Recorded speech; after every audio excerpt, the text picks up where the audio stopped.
Hello, do you speak English? No so much. All right. Yeah, thanks. Hi, do you speak English? I do, yes. Are you open to a 10 minutes random interview? No, sorry. All right, all good. Hey guys, do you speak English? Yes, a little. Why? Are you open to a random 10 minutes interview? 10 minutes? Yeah. We have no time. Sorry. All right, next time. Have a good day. Are you open? All right, all right. Why is it so fucking hard? I got rejected 3 times in 1 minute. Wasting time because I'm a bit... Hi, do you speak English? A little bit. A little bit. All right, thanks. Hi man, do you speak English? Yeah, sure. Are you open to a 10 minutes random interview with me? What's the subject? I want to find great people, find some stories and maybe some wisdom. Right. Yeah, sure. Let's do that. Let's do it. Bogdan, by the way. How? Bogdan. Bogdan. All right. My name is Maxim. Maxim, Yeah. where are you from? From Kazakhstan. Kazakhstan. Yeah. Is it? It's from Soviet Union, actually. So very close to Russia. Is it? It was in the Soviet Union, Yeah, it was but in now the it's Soviet free, Union. right? Yeah, sure. Like since the All right. Soviet Union broke up, it's now a sovereign country since 1991. But I speak Russian, by the way. So Привет, как дела? yeah, so нормально. And you gotta be from Bulgaria, something like that, right? Very close. Yeah. One more guess. Maybe Romania. Yes, sir. Really. Why? I don't know. Just have a feeling. And the name Bogdan is like Eastern European. Yeah, it is. Yeah. I thought somewhere close to Dracula and stuff. Yeah, it's close to Germany. All right. Yeah. No problem. Why did you say yes to this random thing? I don't know. Have you seen a movie called Yes Man with Jim Carrey? I've heard about it. It's on my list. So yeah, it's a very good movie. He says yes to everything. Yeah. That's the thing. Yeah, Oh, that's right, the right, thing, right. yeah. Sometimes actually he got into some bad endeavors because of that. But yeah, sometimes I just I do say no a lot of times, especially when bums come across to you on the street. Asking for money and stuff like that, but it sounded interesting to me when you said like short interview and stuff like that. So I decided to take part in that. So yeah. All right. First question. Yeah. What do you do and how old are you? I'm 31. So my background is information technology. So I'm kind of like software engineer. All right. I write code, but I do work for a petrochemical company who does a lot of trading of petrochemical commodities across the world. And you do the coding? I do coding like as a hobby right now. I used to work for a telecom company for quite some time, maybe a couple of years.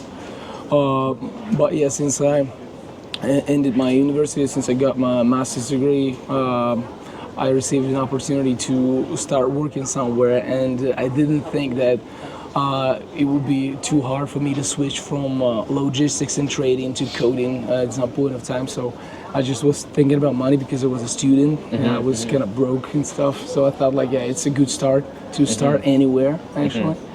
And yeah, so sometimes it's passed, and obviously I got more and more money and got more and more involved into trading, logistics and stuff like that. So yeah, it became pretty tricky for me to get out of that. Yeah. So yes, right now I code only for myself as a hobby. Try to write some applications, maybe mobile games and stuff. So, all right. Yeah. Is coding your future hobby dream job? Well, I worked for, as I already mentioned, worked for a telecom company for a couple of years. I can't say it's my dream job. I would, at some point of time, come up with a very interesting idea to create some application or something like that. But yeah, I don't think that I really dream of working for Google or Facebook or something like that. All right. Yeah, I know. Yeah, the salaries are pretty, how to say, very good. I mean, like on the market, but still, you gotta crunch a lot of time. And the competition is very, very hard. You really gotta be one of a kind to stay in such big tech companies like Google, Apple, Facebook, Twitter, something like that. So yeah. Do you consider yourself a hustler, like a person who works 10 hours a day, day by day? Both at my current job and in coding in particular. I can't say that you have that strict schedule that you gotta go to work like 9 a.m. and work till 6 p.m. and that's it. For example, I can wake up 11 a.m. Have my breakfast till 12 a.m. something like that, and start over at 1 p.m. maybe. All right. And do a lot of work in a very dense period of time. Then I can have my lunch, just go for a walk, go to the gym to have freelancer some, lifestyle. yeah, something like that. It's very convenient, especially when you're a family man. I'm married, by the way, and I have a kid. He's 4.5 years old. All right. So it's pretty hard to predict what you're gonna be doing in the next 1 hour, 2 hours, because yeah, it's not that how to say. So yeah, I mean, I cannot predict what I'll be doing. So I really love that flexible schedule. So yeah. Can you rate on a scale from 1 to 10 the next subjects? The first one is physical health. All right. Grade. My physical health, Yeah. I would say it's a 7. It's a 7. Yeah, I just relocated to London, by the way. I lived in Almaty in Kazakhstan, in my hometown, for the last 31 years since I was born. Wow.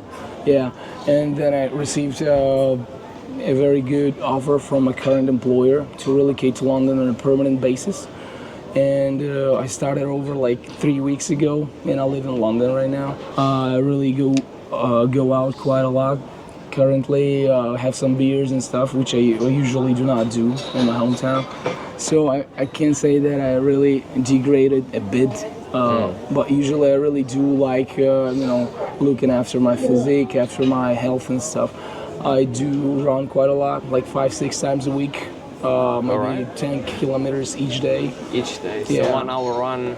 Yeah, every 1 day. hour run, maybe 1.5, depending on the pace which you're aiming to do. Are you a Goggins? David Goggins is, yeah. You're a Goggins? Yeah, exactly. God damn. Did you read the books? No, actually, it's really hard to find books there in Almaty, but here in London, I think it's going to be way easier to find those. I think there are 2, maybe even 3 already, right? Two books. Right. So I listen to his podcasts on Apple like every fucking run I do. I used to listen to a lot of music, but at some point in time, I thought it's too boring to be listening to the same kind of music each fucking day. And I switched to Goggins. Yeah, I subscribed on Instagram, and he's big inspiration to me. He's the fucking guy. Yeah, he's a monster. You know what is the menisc? Menisc. Menisc, yeah, I know. It's the thing in the knee, yeah, right? Yeah. I read both books. Right. I ran a lot, and now this is done. Right. But Goggins is proud, I guess. I don't know. Exactly. So I mean, it's not only about running, right? So his motivational speeches and stuff, they really do motivate you to do basically whatever you're doing right now. So it's not only about running. For example, if you lack some inspiration to work or to get higher on the career ledge, right? So if you don't really want to do something, you need to do exactly this thing. For example, I was really hesitant to take that opportunity to relocate, but to relocate to London, because when I took my offer, it's a big deal, to move with your family, especially leaving all of your parents, friends, and relatives behind. But still, it's life, and I think you really need to take the opportunities and say yes to something which you are reluctant to say yes to. And probably it's some kind of philosophy of David Goggins is in this. So I mean, he impacted me a lot as a person. So I'm really thankful to him. He's a bad motherfucker. Yeah, he's a bad motherfucker. Did you have along the way other kind of mentors like him or people you look up to? And do you find helpful? I really think it's helpful, yeah. Except of Goggins, I really look after The Rock, Dwayne Johnson. He's a very nice guy. I mean, he's got a huge amount of money, and he seems grounded a lot. I mean, he's very kind to people. He's very gentle, and I mean, his movies are not the best ones, yeah, but still, he do invest a lot of money to some kind of charities and stuff. He's got his own Terramana tequila line. He's got his own cosmetics like Papa Tui. Currently, he's got all of that, moisturizers and face creams and stuff. Yeah, so I mean, with that amount of money he got, his net worth is like $1 billion already. I think he could just fuck everything and say like, yeah, I'm cooked. I don't want to do anything. I'm like 50 plus years old and I don't have any motivation to move forward. I have everything I got, so I just want to retire. But he doesn't say so. He still grinds. He still goes to the gym. He still keeps himself in shape. And I think that's very motivational, especially if you're, I'm just 31 years old, and sometimes it really feels hard to, keep yourself together because life can be harsh to you. But when you look at such people who got everything but still, going through some struggles as well and still finds a way out of that, it's very inspirational. It helps me a lot, and I'm really sure that a lot of people across the globe can say the same. What do you think you learned from your wife? What do you think she learned from you? From a wife, and I think the same question for your child. What I took from both of them is being friendly to people, because in Kazakhstan, in Russia, you can think of that type of people who are always, grungy, always complaining about stuff, coming into arguments with people around. But they're like, very easygoing, and they do not see any, second sense in everything people do to you. So I think I became a kinder person after I met my wife, and especially after I see my kid was born. So I mean, yeah, that's probably the main thing which I got from them. What do you think they learned from you? From me, it's hard to say. I've never had such a conversation with them, and it will be very interesting for me to actually hear something from their side as well. But yeah, I cannot even picture what they can be getting from me. Definitely there is something good, something bad, but what's that in particular? I have no clue. All right. What advice would you give to anybody randomly, maybe me, without knowing me, like a general, this is my thing, this is my advice for the world? Advice for the world, like at all, right? Yeah. My general advice is like, would be to take risks, right? Because I have some friends who actually do not like to risk, do not like to, come one step away from the path they see in front of them. They really prefer not have a spontaneous type of life, to just have everything planned. Like tomorrow I go to work, I go home like 6 p.m. I exercise, I do this and that. That's it. I do not want to grow. I do not want to do something new and stuff. And it feels miserable to me because you miss out a lot. So I really think that if you see something, if you see some opportunity, if you see something interesting to you, you definitely should try it.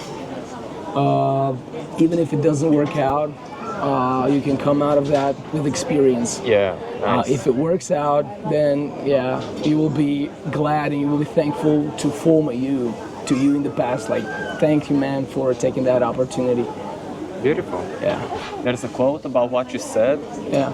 Being open, a boring lifestyle, not trying new things. The quote is like this: the default feeling is overwhelmed by how many things you can do in life, or how infinite is life. How do you like it?